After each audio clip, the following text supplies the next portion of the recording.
মমতা বন্দ্যোপাধ্যায় নিজ দলের উপর ক্রমেই নিয়ন্ত্রণ হারাচ্ছেন। তাঁর দল তৃণমূল কংগ্রেসে এক অদ্ভুত সংকট তৈরি হয়েছে। সবশেষ বিধানসভা নির্বাচনে বিজেপির কাছে হারার পর থেকেই এই ভয়াবহ পরিস্থিতির মধ্যে পড়ে গেছেন মমতা বন্দ্যোপাধ্যায়। বিশ্লেষকদের মতে মমতা বন্দ্যোপাধ্যায় এতটা অসহায় আগে কখনোই হননি।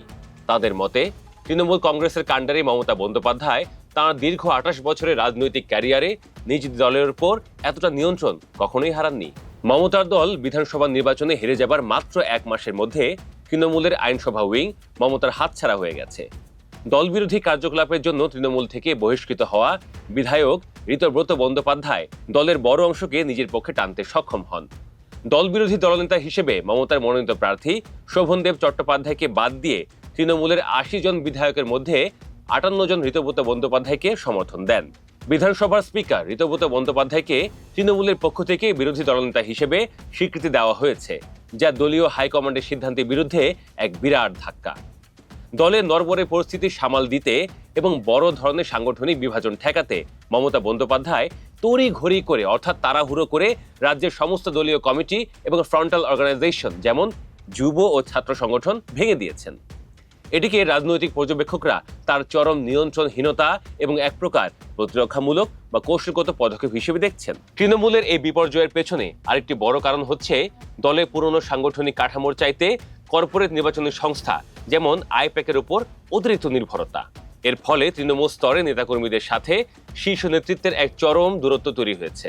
দলের পুরনো এবং ত্যাগী নেতারা নিজেদেরকে উপেক্ষিত মনে করায় বিধানসভা নির্বাচনে পরাজয়ের পর এই পুঞ্জীভূত ক্ষোভ বিদ্রোহের রূপ নেয়।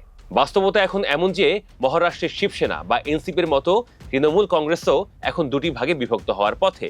এখানে এক পক্ষে রয়েছেন মমতা বন্দ্যোপাধ্যায় এবং তার অনুগতরা, অন্য পক্ষে বড় এক বিদ্রোহী গোষ্ঠী। আসল তৃণমূল বনাম নকল তৃণমূল এমন কথাও ছড়াচ্ছে। এটার এই আইনি ও রাজনৈতিক লড়াইয়ে মমতা বন্দ্যোপাধ্যায় এখন তার নিজে তৈরি করা দলের প্রতীক ও অস্তিত্ব রক্ষার এক কঠিন পরীক্ষার মুখোমুখি। তৃণমূলের অন্যতম প্রবীণ এবং পলিসি মেকার স্তরের নেতা সুখেন্দু শেখর রায় রাজ্যসভার সাংসদ পদ এবং দল উভয় থেকে ইস্তফা দিয়েছেন। তার পদত্যাগ মমতা বন্দ্যোপাধ্যায়ের জন্য এক বড় নৈতিক পরাজয়। পদত্যাগের পর তিনি স্পষ্ট ক্ষোভ প্রকাশ করে জানান, ২০২৬ নির্বাচনী বিপর্যয়ের পর দলে কোনো আত্মসমীক্ষা বা আত্মসমালোচনা করা হয়নি। উল্টো দুর্নীতি ও সুবিধাবাদকে আড়াল করার চেষ্টা করা হয়েছে।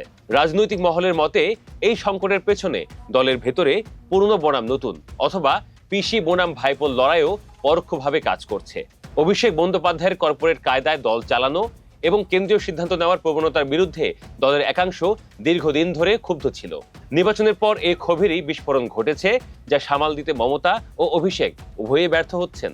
দলের নিয়ন্ত্রণ চলে যাওয়ার আরেকটি বড় লক্ষণ হলো নেতাদের দল ছাড়ার হিড়িক এবং আইনি জটিলতা।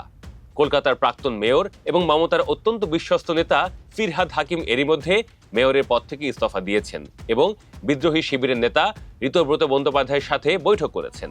অন্যদিকে দক্ষিণ ২৪ পরগনার ফলতার প্রভাবশালী তৃণমূল নেতা ও প্রার্থী জাহাঙ্গীর খান দলীয় সংকটের মাঝেই নেপাল সীমান্তে স্পেশাল টাস্ক ফোর্সের হাতে গ্রেপ্তার হয়েছেন, যা দলের স্থানীয় স্তরের সাংগঠনিক মনোবল পুরোপুরি ভেঙে দিয়েছে। রাজনৈতিক বিশ্লেষকদের মতে নিজের দলের সাংসদ ও বিধায়কদের উপর তার যে ব্যক্তিত্বের ম্যাজিক বা রাজনৈতিক ভয় ছিল তা এখন সম্পূর্ণ উধাও।